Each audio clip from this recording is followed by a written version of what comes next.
इतिहास में हम क्या पढ़ रहे हैं? मौर्य काल।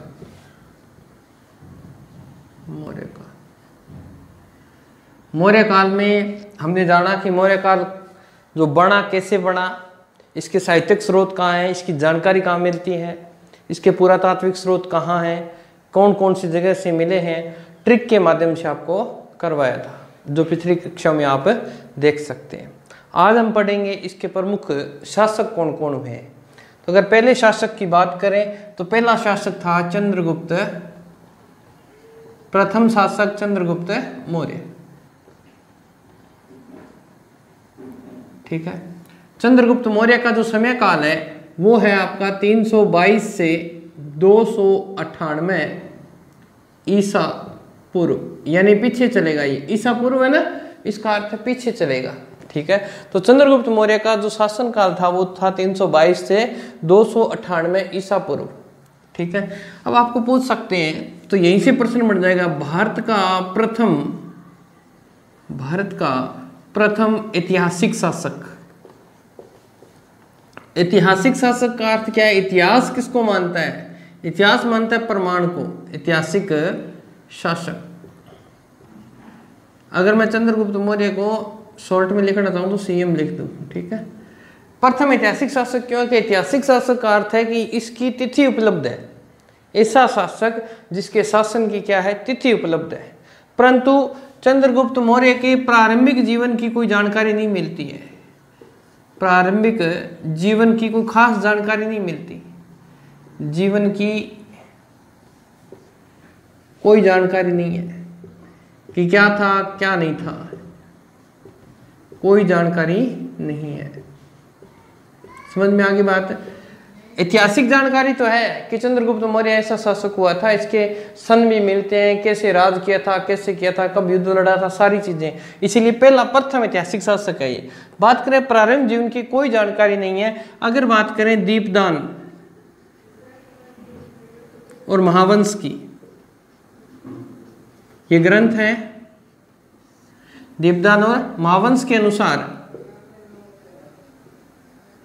इसके प्रारंभिक जीवन के बारे में बताया गया है। और उसमें क्या बताया गया है कि जो चंद्रगुप्त मौर्य के जो पिता थे ना, चंद्रगुप्त मौर्य के पिता,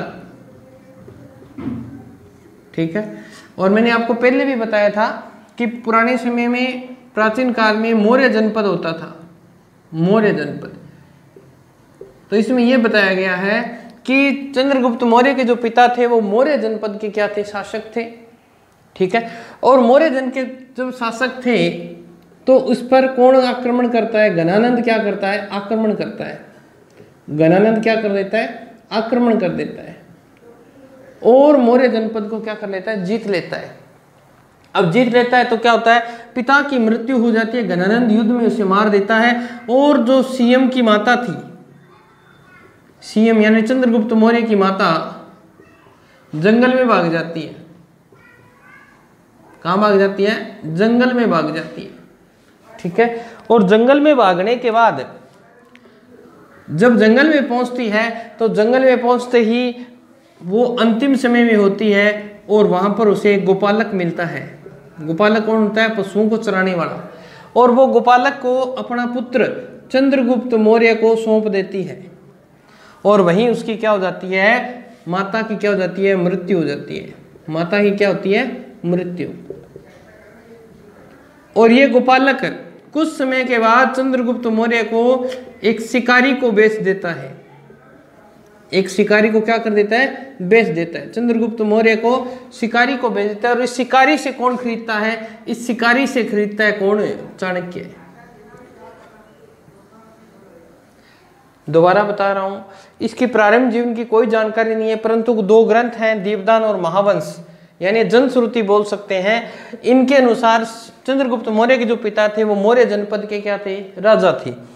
मौर्य जनपद पे गणानंद आक्रमण करता है, और पिता की क्या हो जाती है? उस युद्ध में मृत्यु हो जाती है चंद्रगुप्त मौर्य की। चंद्रगुप्त मौर्य की जो माता है वो क्या कर देती है? जंगल में भाग जाती है। और जंगल में भागते हैं तो उसे जंगल में कौन मिलता है? गोपालक मिलता है। उसे चंद्रगुप्त मौर्य को क्या कर देती है? सौंप देती है। चंद्रगुप्त छोटा सा बच्चा है, उसे सौंप देती है, और माता की वहीं क्या हो जाती है? मृत्यु हो जाती है। और फिर ये गोपालक इस चंद्रगुप्त मौर्य को एक शिकारी के हाथों क्या कर देता है, बेच देता है। पहले क्या होता था, मानवों को तस्करी होती थी, मानव को बेचा जाता था, दास प्रथाएं थी, दास भी बेचे जाते थे, उसी तरह ये भी इसे बेच देता है। शिकारी बेचने के बाद शिकारी इसे अपने कार्य में पारंगत करता है और फिर किस तरह राजकिलम खेल बाघ को बाहर निकालने के दौरान चंद्रगुप्त मौर्य को चाणक्य देखता है और चाणक्य उसे 1000 कासापर्ण में खरीद लेता है। कासापर्ण का अर्थ है चांदी की मुद्राएं। ठीक है, ये बात हुई, पहली जनश्रुति तो ये थी। 2 नंबर की बात करें, जनश्रुति, इसमें कहते हैं घनानंद के दरबार में एक दासी थी, घनानंद के दरबार में एक दासी थी जिसका नाम था मुर्रा। दासी, दरबार दासी, जिसका क्या नाम था, मुर्रा। ठीक है, ये मुर्रा दासी थी। इस दासी से कौन सी संतान उत्पन्न हुई, अलग अलग किंवदंतियां हैं, वो दोनों तीनों बता रहा हूं। ये ग्रंथ में लिखी है, एक किंवदंती है कि घनानंद के दरबार में एक दासी थी मुर्रा, और मुर्रा से एक संतान उत्पन्न हुई। मुर्रा से क्या हुई, एक संतान उत्पन्न हुई, और संतान का नाम क्या था, चंद्रगुप्त। और जब इस बात का पता घनानंद को लगता है तो घनानंद अपने राज्य न छीन जाए इसलिए इस दासी को मारने का प्रयास करता है। और ये दासी कहाँ भाग जाती है, ये दासी भाग जाती है जंगल में। ठीक है, भी जब इसके संतान हो जाएगी मुर्रा के तो वो साम्राज्य तो मांगेगी, फिर वो इससे बचाने के लिए क्या करती है, संतान को बचाने के लिए जंगल में भाग जाती है। और जंगल में उसे कौन मिलता है, शिकारी।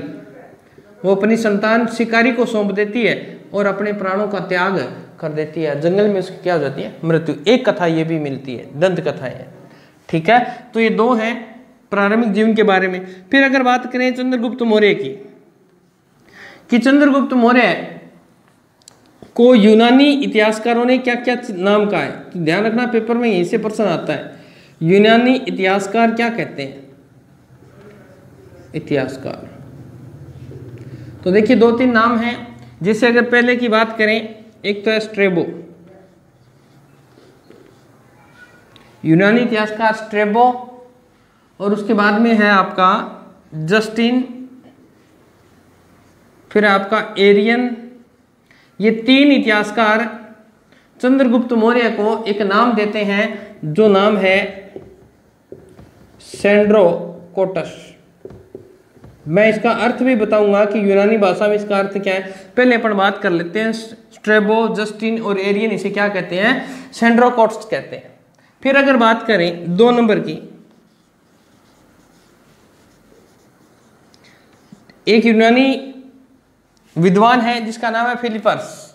ठीक है, ये इसको नाम देते हैं सेंडिकोप्टस। ये मैं आपको ट्रिक से याद करा दूंगा, टेंशन लेने की जरूरत नहीं है। क्या नाम देते हैं, सेंडिकोप्टस। फिर अगर 3 नंबर की बात करें, 3 नंबर में आता है आपका एपियन।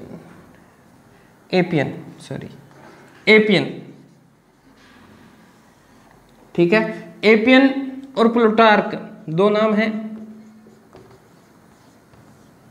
ये इसे क्या कहते हैं, ये इसे कहते हैं एंडोकोटस, एंडोकोटस।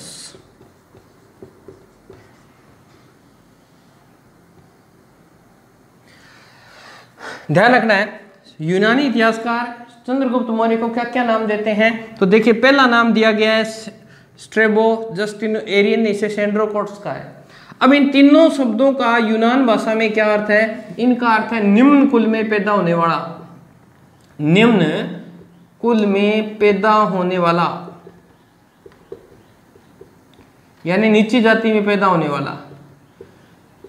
सेंड्रोकोटस, सेंडिकोप्टस, एंडोकोटस, ये जो नाम दिए गए हैं ये सारों का अर्थ कोटस, ये सॉरी इन सब का अर्थ क्या है, निम्न कुल में पैदा होने वाला। अर्थात कहते हैं चंद्रगुप्त मौर्य निम्न कुल में पैदा हुआ था। यूनानी इतिहासकार इसकी क्या करते हैं, व्याख्या करते हैं। तो इसमें आपको याद करना है, ये याद मत करो, चाहिए आपको याद रह जाएगा, परंतु इसमें याद करना है। देखो प आ रहा है ना, ये देखो प आ रहा है, वैसे तो नाम एक से हैं पर इसमें कोटस में कोप्टस आ रहा है, प आ रहा है, तो प वाली लाइन में क्या आता है, फ आता है, तो ऐसे याद कर लो फ। ठीक है, ऐसे आना रहे तो ये रहा पै, ऐसे याद कर सकते हो, ठीक है। तो इसमें पै फै का झंझट डाल के आप इसे याद कर सकते हो, ठीक है। ये आपको याद रह जाएगा। इसमें ऐसे याद कर लो, एपियन है, इसको याद कर लो एप्पल एंड प्लेट। प्लेट से याद रह जाएगा प्लूटार्क, एप्पल से याद रहेगा एपियन, और एंड से याद रह जाएगा ये रहा एंडोकोटस, ठीक है। इसमें एंड से बता रहे हैं ना शुरू में, तो ऐसे याद रह जाएगा एंड। तो ये इसके इतिहासकार थे, इन्होंने भी चंद्रगुप्त मौर्य को निम्न कुल में पैदा हुआ बताया है, ठीक है। और ये जितने भी नाम है, ये सेंडोकोटस, एवडिकोटस, इसकी बात करें 1793 ईस्वी में, 1793 में एक व्यक्ति आया जिसका नाम था विलियम जोन्स, विलियम जोन्स। इस व्यक्ति ने इन नामों के लिए सेंडोकोटस, ठीक है, सेंडिकोप्टस और एंडोकोटस, इनके लिए चंद्रगुप्त मौर्य के नाम का उल्लेख किया। इन्होंने कहा कि ये जो नाम है ये चंद्रगुप्त मौर्य के लिए लिए गए हैं। इस व्यक्ति ने 1793 यानी विलियम जोन्स ने 1793 में ये सभी नाम चंद्रगुप्त मौर्य के लिए बताए थे, ठीक है। आपने देख लिया होगा, उतार लिया होगा। अब आगे बात करते हैं चंद्रगुप्त मौर्य के प्रारंभिक जीवन की। हमने थोड़ी सी बात की, जिसके इतिहासकार तो कहते हैं कोई स्रोत नहीं है, फिर भी कुछ ग्रंथों में, कुछ जनश्रुतियों में ये बातें बताई गई है। अब अगर बात करें साम्राज्य विस्तार की, तो मैंने साम्राज्य विस्तार आपको बताया था कि इसका साम्राज्य विस्तार कैसा था।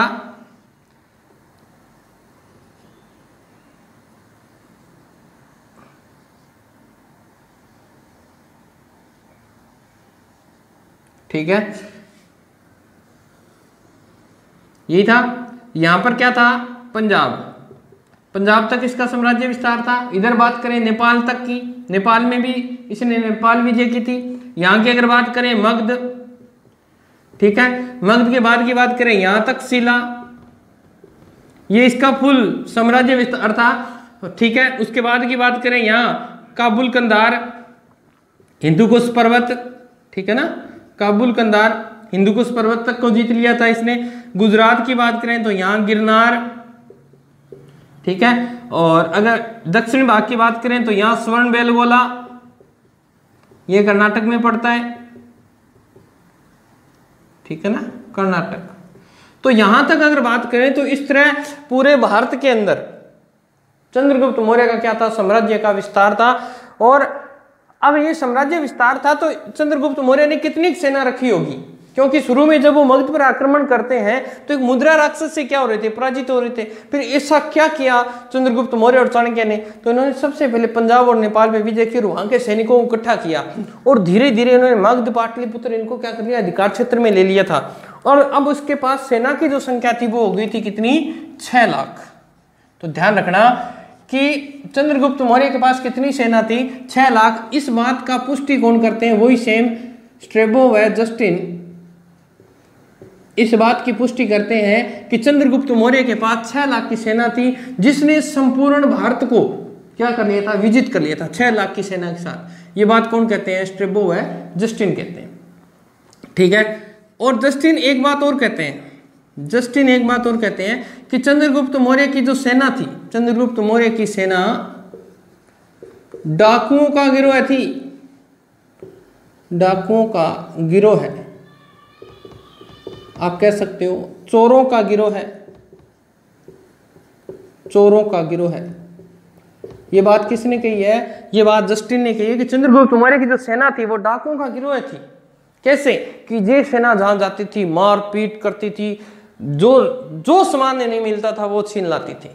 तो जस्टिन ने ये बात है क्लियर की है, ध्यान रखें, ठीक है। उसके बाद की बात करें महावंश की, महावंश ग्रंथ के अनुसार क्या कहते हैं, महावंश में क्या गया है कि चंद्रगुप्त मौर्य, ठीक है ना, कौटिल्य और चंद्रगुप्त मौर्य को जम्बू द्वीप का स्वामी कहा गया है। जम्मू द्वीप यानी जम्मू कश्मीर की बात कर रहा है, जम्मू द्वीप का स्वामी कहा गया है। अगर बात करें जम्मू द्वीप की, यानी यहां तक उसका साम्राज्य विस्तार है हो चुका था, ठीक है ना। तो दक्षिण अगर बात करें जम्मू द्वीप का स्वामी यथार्थ भारत, पूरे भारत में उसने क्या कर ली थी, विजय हासिल कर ली थी। अब अगर बात करें कि यूनान यहां कहां मिक्स हो रहा है, तो देखिए यूनान जो था, अब ये क्षेत्र है, ये क्या है, यहाँ पे यूनानी तो है, और यूनान में मैंने आपको बताया था 323 में इधर तो गणानंद और उधर सिकंदर, दोनों की क्या हो जाती है, मृत्यु हो जाती है। सिकंदर की बेबीलोन में क्या हो गई थी, मृत्यु हो गई थी। ये बीमार हो गया था, वैसे किसी ने मारा नहीं था, बीमारी के कारण इसकी क्या हो गई थी, मृत्यु, और गणानंद को क्या कर दिया था, मार दिया था। अब जैसे ही यूनान के अंदर सिकंदर की मृत्यु हुई 323 ईसा पूर्व में, जैसे इसकी मृत्यु हुई, अब सत्ता स्थापित करने के लिए क्या हो गया, संघर्ष शुरू हो गया। क्या हो गया, सत्ता स्थापित करनी है, यानी राजा कौन बने, इस बात के लिए संघर्ष शुरू हो गया। अब इसके लिए दो उसके जो मंत्री थे, आप द्वारपाल कह सकते हो, गवर्नर कह सकते हो, इसके दो गवर्नर थे, उनके बीच में क्या हो गया, युद्ध शुरू हो गया कि मैं बनूंगा। तो एक का नाम था एंटीगोनस, एक का नाम क्या था, एंटीगोनस, ये गवर्नर था किसका, सिकंदर का, और दूसरे का नाम था सेल्यूकस, सेल्यूकस, ठीक है। इन दोनों के बीच में यूनान में अपनी सत्ता स्थापित करने के लिए आपसी संघर्ष हुआ, और ये दोनों ही क्या थे, गवर्नर थे किसके, सिकंदर के। अब इसमें क्या हुआ, दोनों के बीच युद्ध हुआ, ठीक है, और सेल्यूकस ने एंटीगोनस को युद्ध में क्या कर दिया, पराजित कर दिया, और युद्ध में पराजित करने के बाद इसने एक उपाधि धारण की, निकाटर, ठीक है, जिसे हम अब क्या बोलते हैं, निकेटर। निकेटर का अर्थ होता है विजेता, क्या अर्थ होता है, विजेता।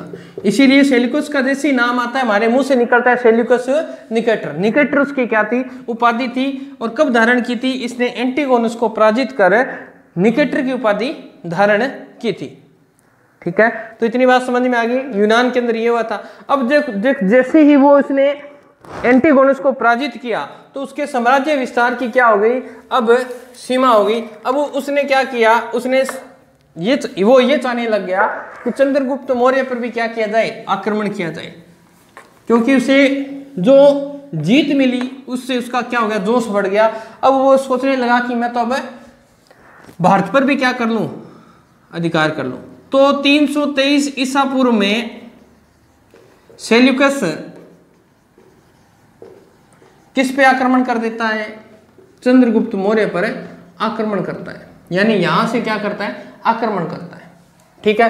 परंतु चंद्रगुप्त मौर्य के पास 6 लाख की सेना थी, और चंद्रगुप्त मौर्य क्या कर देता है, सेल्यूकस को क्या कर देता है, पराजित कर देता है। सेल्यूकस क्या हो जाता है, पराजित हो जाता है। अब पराजित हो जाता है तो सेल्यूकस किसके अधीन हो गया, चंद्रगुप्त मौर्य के अधीन हो गया। अब सेल्यूकस कहता है कि आपने मेरे को हरा दिया, चलो कोई बात नहीं, अपन संधि कर लेते हैं। चंद्रगुप्त मौर्य और सेल्यूकस निकेटर के बीच संधि होती है, और संधि का अर्थ होता है कि आपसी मतभेद बुलाकर आप अपना राज्य कीजिए, मैं अपना राज्य करूंगा। तो इस संधि के अंतर्गत क्या क्या शर्तें थी, क्या क्या चीजें हुई, वो देखते हैं। सेल्यूकस और चंद्रगुप्त मौर्य के बीच में संधि हुई, संधि की कुछ शर्तें थी जो निम्न थी। शर्तें क्या थी, निम्न। तो सबसे पहले सेल्यूकस जो निकेटर था वो क्या करता है, अशोक को 4 प्रांत दे देता है, 4 प्रांत। बहुत बार पेपर में पूछा गया प्रश्न है कि सेल्यूकस निकेटर चंद्रगुप्त मौर्य को कौन से 4 प्रांत देता है, तो ध्यान रखना सबसे पहले जो प्रांत देता है, ध्यान रखना उसका नाम है कंधार। 4 प्रांत चंद्रगुप्त मौर्य को सौंपता है। दूसरे का नाम है काबुल, तीसरे का नाम है हेरात, और चौथे का नाम है बलूचिस्तान। परंतु ध्यान रखना जो मूल किताब अगर हम पढ़ते हैं तो ये नाम नहीं दिए गए हैं, ये तो हिंदी नाम है। यूनान भाषा में कंधार को क्या कहा जाता था, कंधार को कहा जाता था अराकोसिया। लिखना चाहो तो लिख लेना, यूनान भाषा में कंधार को क्या बोलते हैं, अराकोसिया। ये क्षेत्र किसको दे दिया था, चंद्रगुप्त मौर्य को दे दिया था, किसने, सेल्यूकस निकेटर ने। फिर अगर बात करें काबुल की, काबुल को क्या बोलते हैं, पेरो पेनिस डाई। ये क्षेत्र किसको दे दिया था, काबुल को बोलते हैं पेरो पेनिस डाई। फिर हेरात की बात करें, हेरात को बोलते थे एरिया, हेरात को क्या बोलते थे, एरिया यूनान भाषा में। और बलूचिस्तान को बोलते थे जेड्रोसिया, मूल किताबों में ये नाम दिए गए हैं, परंतु ध्यान रखना किताबें हिंदी में कन्वर्ट करें तो ये 4 प्रांत चंद्रगुप्त मौर्य को सेल्यूकस ने हारने के बाद सौंप दिए थे। पहली संधि तो ये थी, ठीक है, पहली बात शर्त। 2 नंबर की बात करें, 2 नंबर की बात करें, संधि के मध्य दूसरी शर्त क्या थी? संधि के मध्य दूसरी शर्त ये थी कि सेल्यूकस निकेटर की एक पुत्री थी जिसका नाम था हेलेना। दूसरी शर्त क्या थी कि सेल्यूकस अपनी पुत्री जिसका नाम क्या था? हेलेना, और इसका एक नाम और भी मिलता है कार्नेलिया, का विवाह किससे करेगा? चंद्रगुप्त मौर्य से करेगा, ठीक है। ध्यान रखना दूसरी शर्त यह थी, पहली 4 प्रदेश काबुल, कंधार, हेरात और बलूचिस्तान किसने दिए थे? चंद्रगुप्त मौर्य को दे दिए थे। किसने? सेल्यूकस। दूसरी शर्त यह थी कि इसकी जो पुत्री थी सेल्यूकस निकेटर की हेलेना, उसका विवाह किसके साथ? चंद्रगुप्त मौर्य के साथ। ध्यान रखना भारत का प्रथम अंतरराष्ट्रीय विवाह, भारत का प्रथम अंतरराष्ट्रीय विवाह माना जाता है ये, अंतरराष्ट्रीय विवाह। तीसरी शर्त थी, चंद्रगुप्त मौर्य ने कहा कि आप अपने देश का एक दार्शनिक मेरे यहां भेजिए, मेरे दरबार में मुझे एक दार्शनिक की आवश्यकता है। तो सेल्यूकस निकेटर ने कहा कि मैं दार्शनिक तो नहीं भेज सकता, क्योंकि हमारे वहां पर दार्शनिकों को भेजना अलाउड नहीं है, यानी हमारे दास प्रथा नहीं है, हम किसी को नहीं भेज सकते। परंतु मैं एक काम कर सकता हूं, मैं एक राजदूत आपके यहां भेज सकता हूं जो कि हमारे व्यवहार को क्या करेगा? सही रखेगा। तो इसमें क्या करता है सेल्यूकस निकेटर?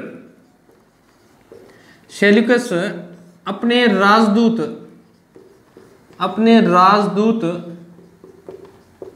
मेगास्थनीज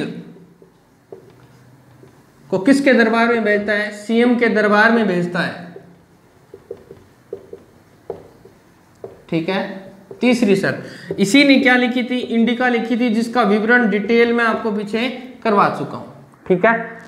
और ध्यान रखना अगर मेगास्थनीज की बात करें तो भारत का प्रथम विदेशी राजदूत, भारत का प्रथम विदेशी राजदूत कौन था? यही था, ठीक है। फिर नंबर 4 की बात करें, उसने 3 चीजें दे दी। अब चंद्रगुप्त मौर्य का भी तो कुछ फर्ज बनता है कि अपना जो ससुर है उसको कुछ ना कुछ दे। तो चंद्रगुप्त मौर्य ने क्या किया था? चंद्रगुप्त मौर्य वो दरबार में आया, जब चंद्रगुप्त मौर्य के दरबार में सेल्यूकस निकेटर आता है तो वो देखता है कि बहुत बड़े बड़े जानवर खड़े हैं, उसने कभी देखे नहीं थे। तो कहता है कि ये तो हाथी है। तो कहता है ये क्या काम आते हैं? कहते हैं युद्ध में बहुत काम आते हैं। तो चंद्रगुप्त मौर्य, ध्यान रखना उल्टा करवाती है किताबें, परंतु ओरिजिनल किताब में यह लिखा है कि चंद्रगुप्त मौर्य 500 हाथी किसको देता है? सेल्यूकस को देता है, सेल्यूकस को देता है। ध्यान रखना किताबें ये लिखती हैं कि सेल्यूकस 500 हाथी किसको देता है?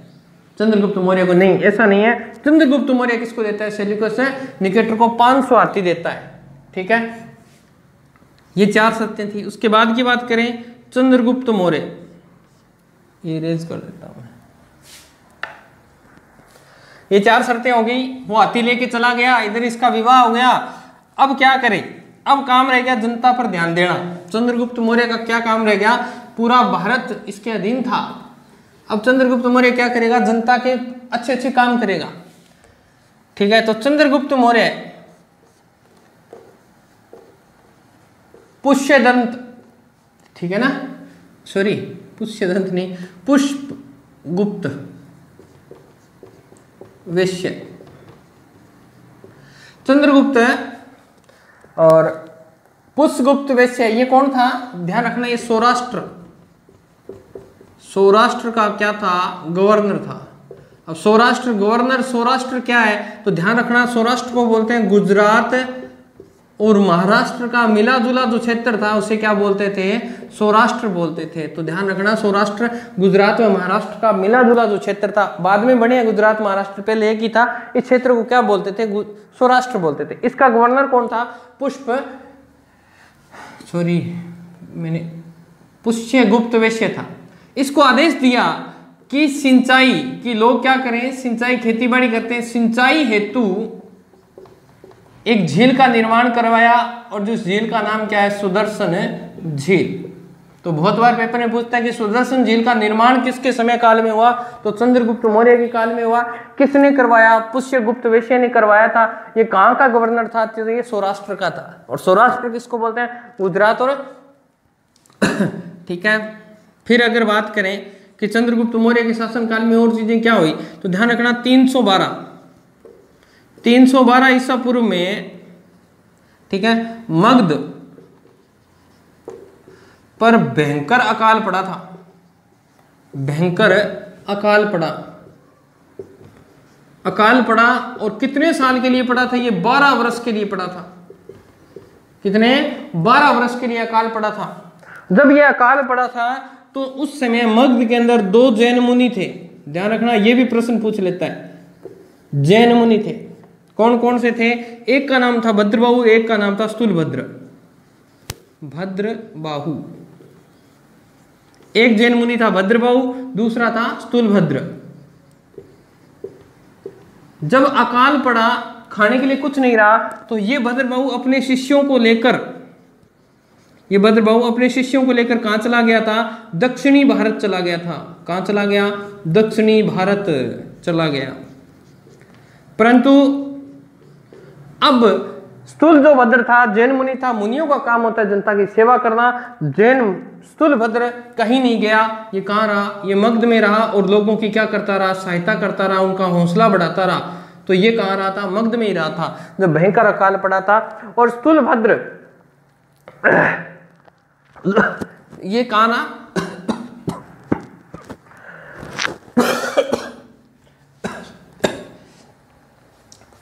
तो ये मगध में रहा स्थूलभद्र। उसके बाद में अगर बात करें स्थूलभद्र की, तो 300 ईसा पूर्व यानी 12 साल बाद में प्रथम जैन सभा का आयोजन हुआ। और ये आयोजन कहाँ हुआ, पेपर में पूछा गया था कि प्रथम जैन सभा का आयोजन कहाँ हुआ, तो ध्यान रखना कहाँ होगा, राजधानी में होगा। तो राजधानी क्या थी, पाटलिपुत्र। तो प्रथम जैन सभा का आयोजन कहाँ हुआ, पाटलिपुत्र में हुआ, ठीक है। और इसी समय 300 ईसा पूर्व में जब ये सभा का आयोजन हुआ तो जैन धर्म 2 भागों में बंट गया। जैन धर्म कितने भागों में बंटा, 2 भागों में। कौन कौन से 2 भाग थे, एक का नाम था दिगंबर और दूसरे का नाम था श्वेतांबर, जिनका जिक्र मैं अभी थोड़ा सा करूंगा। बाकी जब जैन धर्म और बौद्ध धर्म करवाएंगे तब इसका फुल डिटेल से करेंगे। परंतु यहां देख लेते हैं कि कौन कौन से क्या थे। कि जब 300 में प्रथम जैन सभा का आयोजन होता है, 300 ईसा पूर्व में प्रथम जैन सभा का आयोजन हुआ, तो जैन सभा 2 भागों में बंट गई। एक का नाम था दिगंबर और एक का नाम था श्वेतांबर। देखिए दोनों नामों को स्पष्ट कर लेते हैं। ये इसका अर्थ है दिक् धन अंबर और इसका अर्थ है श्वेत धन अंबर। दिक् का अर्थ होता है आसमान,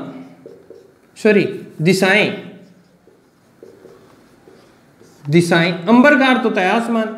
यानी क्या कह रहा है, आसमान की दिशाएं हैं वस्त्र जिनका क्या कहलाएंगे, दिगंबर। अर्थात इनको आप बोल सकते हो नग्न साधु। नग्न साधु जो क्या कपड़े नहीं पहनते थे, नंगे रहते थे। एक धर्म तो ये इस पंथ में बदल गया जैन धर्म का। दूसरा है श्वेत यानी सफेद। अंबर में होते हैं कपड़े, अंबर में आसमान लिखे, यहाँ अंबर का अर्थ है कपड़े। यानी दिशाएं हैं वस्त्र या कपड़े जिनके, यहाँ सफेद कपड़े जो पहनते हैं वो श्वेतांबर कहलाए, ठीक है। इनके प्रधान कौन थे अगर बात करें तो इनके दिगंबर जो संस्था थी या दिगंबर जो पंथ था उसके प्रधान कौन थे, तो दिगंबर के कौन थे, भद्रबाहु। कहाँ चले गए थे, दक्षिणी भारत चले गए थे। तो ध्यान रखना इसके प्रधान भद्रबाहु और इसके प्रधान श्वेतांबर। सह से श्वेतांबर और सह से स्थूलभद्र, ऐसे याद करना, स्थूलभद्र। इसे क्या बोलते हैं, संभूति विजय, संभूति विजय, इन्हीं का दूसरा नाम है ये, ठीक है। तो श्वेतांबर धर्म के और प्रधान सूर्यभद्र और शंभुद्र। देखिए थोड़ी थोड़ी चीजें हैं जो अपने को याद करनी है। अब क्या होता है, जैसे ही यहाँ पे अकाल पड़ा तो 298 ईसा पूर्व 298 ईसा पूर्व में चंद्रगुप्त मौर्य वहां की जनता से त्रास्त होकर, जनता त्राय त्राय कर रही थी, अकाल पड़ गया था, जनता को काल में छोड़कर चंद्रगुप्त मौर्य, ठीक है, चंद्रगुप्त मौर्य जैन मुनि। अब जैन मुनि दक्षिण भारत में किसका राज्य है, तो ध्यान रखना भद्रभाव कहां किया था, दक्षिण में जैन मुनि भद्रभाव के साथ कर्नाटक के कौन से क्षेत्र में, स्वर्ण बेलगोला स्थान पर चले जाते हैं और वहां पर यह प्रश्न बहुत बार आया है, वहां पर सलेखना पद्धति से अपना देह का त्याग करते हैं। सलेखना पद्धति से देह त्याग करते हैं, देह का क्या कर देते हैं, त्याग कर देते हैं। अब ये सलेखना पद्धति क्या है, तो ध्यान रखना सलेखना पद्धति को संथारा भी बोलते हैं, संथारा, जिसपे हाई कोर्ट ने क्या लगाई थी, रोक लगाई थी, सुप्रीम कोर्ट बाद में इसे एक धार्मिक क्रिया मानते हुए इस पे रोक हटा दी गई थी। तो इसमें क्या होता है, सलेखना में व्यक्ति अपनी मर्जी से उपवास करता है, उपवास के माध्यम से अपने प्राणों को क्या कर देता है, त्याग देता है। प्राणों को त्यागना यानी व्रत करता है, कुछ खाता पीता नहीं है और वहीं पर अपने क्या कर देता है, प्राणों को त्याग देता है, जिसे जैन धर्म में इसी को क्या बोलते हैं, संथारा भी बोलते हैं। तो ध्यान रखना ये। अब जहां पर चंद्रगुप्त मौर्य ने अपनी देह त्यागी, उस पर्वत को क्या बोलते हैं, चंद्रगिरी पर्वत नाम दिया गया। जहां पर चंद्रगुप्त मौर्य ने अपनी देह का त्याग किया उसे क्या नाम दिया गया, चंद्रगिरी पर्वत। तो दोबारा आप वीडियो को रिपीट करके देख लेना, क्योंकि सिलेबस बहुत लंबा है, अपने को हिस्ट्री धीरे धीरे डेली का एक वीडियो करना है। तो अब नेक्स्ट हम पढ़ेंगे इसका बेटा हुआ बिंदुसार, किस प्रकार उसका जन्म होता है, किस प्रकार उसकी पेट चीर के बाहर निकालते हैं, दुर्धरा की मृत्यु हो जाती है, क्यों होती है, क्या कारण थे, जानेंगे नेक्स्ट वीडियो में। तब तक अपने आप को सुरक्षित रखें, घर पर रखें। जय भारत, जय राष्ट्र।